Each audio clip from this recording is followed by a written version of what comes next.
Hello everyone and welcome back to Let's Play Castlevania 2 Simon's Quest. I almost said Legend of Zelda the Minish Cap there. And the last part we started off the game and got here to the town of Algiba. And now we're going to continue on and see what we can do throughout here in the next couple of areas. If you couldn't tell, I've been recording a bit of Zelda recently. And by that I mean in between the first part and this part, I recorded the entirety of the game and it's commentary. Booyah!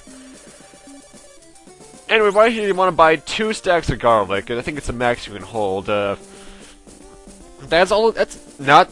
It's only necessary for a few scarce parts of the game, but it's handy to have them maxed out anyway, just in case stuff happens. You never know.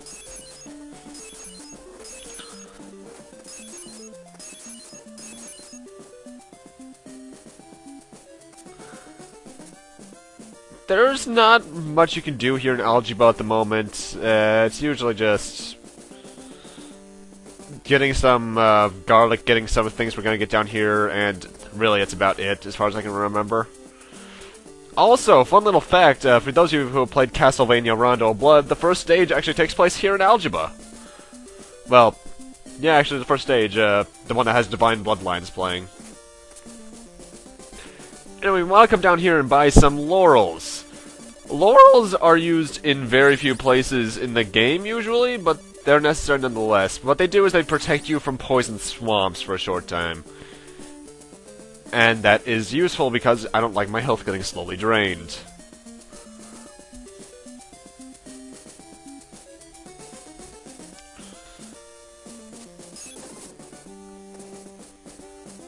I think there's one more. Yeah, there is one more thing we have to do here in town. You might remember that white crystal we got last part. Well, we're actually going to be trading it with this guy in gray all the way to the left. Yeah, right there. He'll exchange it for a blue crystal.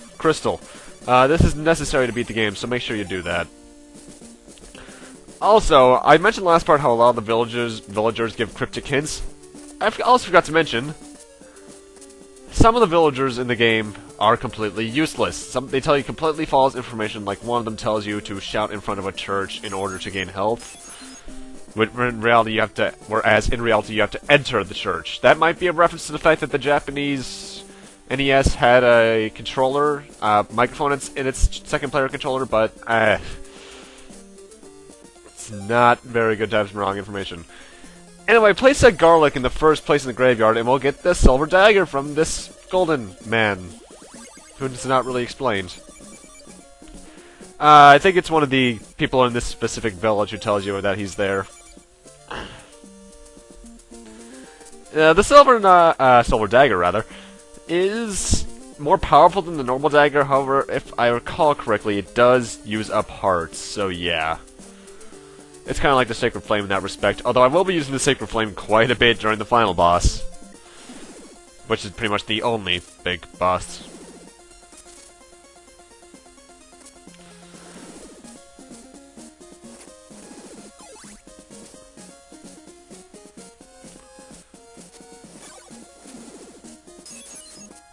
Oh man, sorry. I love this song so much. Anyway, you might remember this screen right here where I skipped over some stairs last part. Now we want to go down them and continue on because, well, now we can actually do stuff in this specific direction. Actually, I wonder if the little path choice system in Castlevania 3 was inspired by those specific stairways, because it looks very similar. Hi, Cthulhu, how are you? Wasn't that thing removed from Terraria recently? Anyway, right here you can take either path you want. You can take the bottom path or the top path. The top path is one way only, so you're gonna have to take the bottom path at one point or another, but it's safer to take the top path at the moment. Anyway, you might notice this giant lake of water, which kills you if you jump in it. Equip the blue crystal and kneel down for a bit, and this screen will shift down.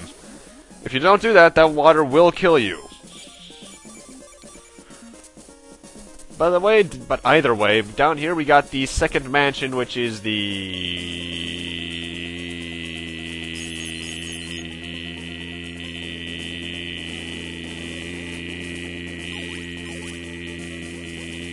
trying to remember the name.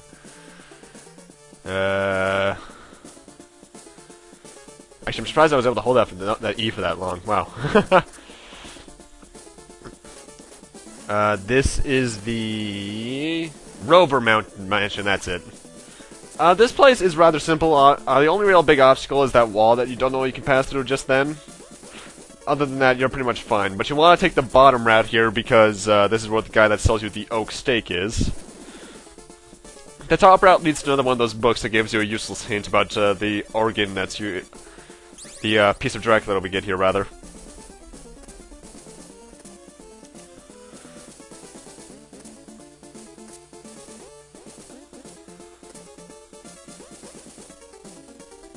Really, enemies in this point, the only big obstacle in this and Rover Mansion is the mansion itself, because most of the enemies die in 1 to 2 hits, and considering the fact you can mash the button and not let them move at all, it's not that hard. The big difficulty in terms of enemies comes around the end of this part.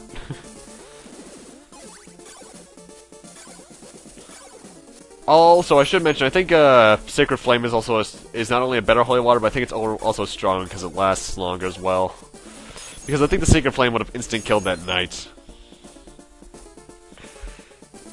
Anyway, we're coming up on the worst section in the Rover Mansion here. This thing. These are extremely precise jumps that you need to make. What I would recommend is waiting until one of Simon's legs is off it while you're walking to jump. But that also just could be me messing up a bit as well.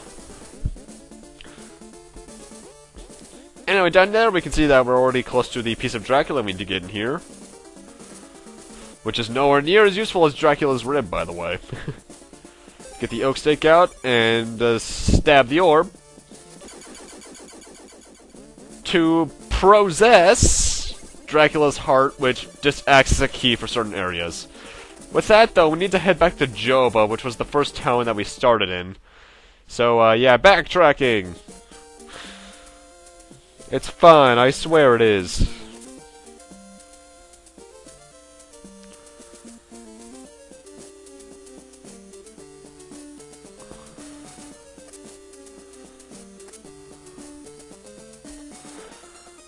Here we got lizard men, actually.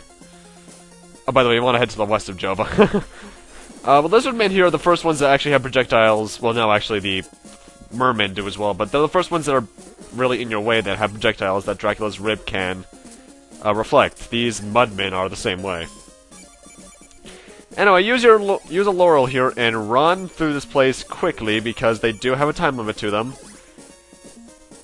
Because otherwise I'll be taking a lot of damage, whereas I only take about 2 bars. Anyway, coming up here is the only reason you need Dracula's heart.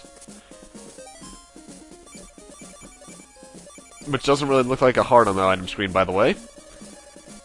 Use it on the ferryman, and he will take you to an area that he won't take you to unless you have the heart. Because he can take you to 2 different places, and the difference between the two, getting to one of the two, is whether or not you have the heart equipped. Technically speaking, this is the next mansion you want to go to. However, there's still stuff we need to do elsewhere before we do this place. I think it's called the Bram Mansion. Actually, let me check.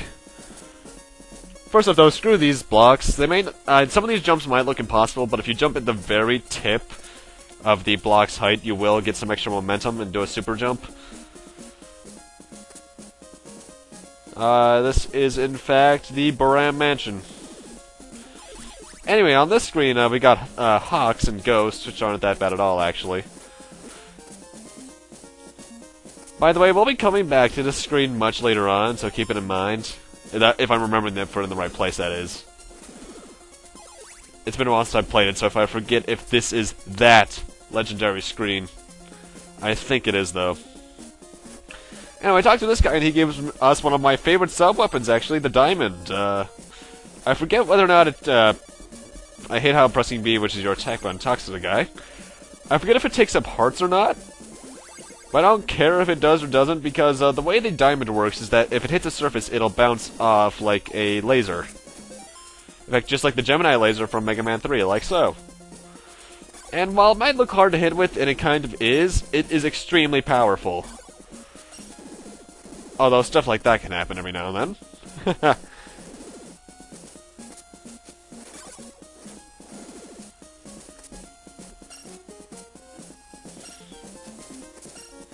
I like the way the diamond weapon looks too, but what's easily the best part about it is the power it has, because it is really strong.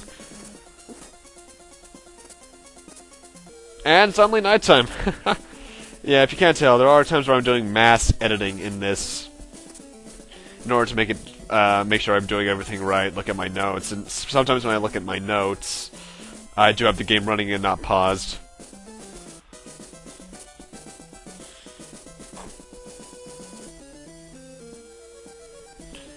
Anyway, we want to head back to the ferryman and unequip the heart, by the way.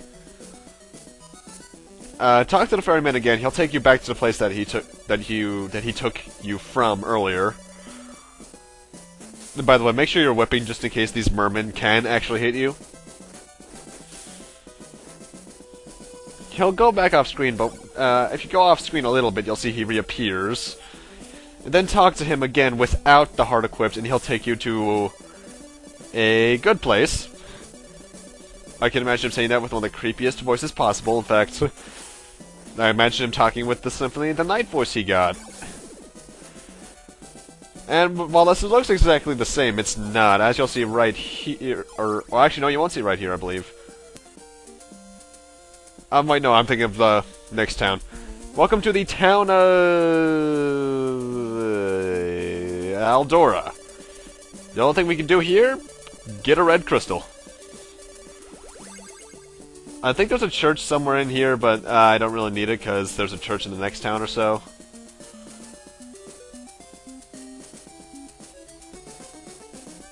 I believe there's a church in the next town. I'll have to check around here next part anyway. Because all that we need here is that red crystal. However, there's some stuff we need in the next town over. However, there's slimes along the way. These guys are why I love the diamond so much. And the weird skeleton snakes from the first game are returning.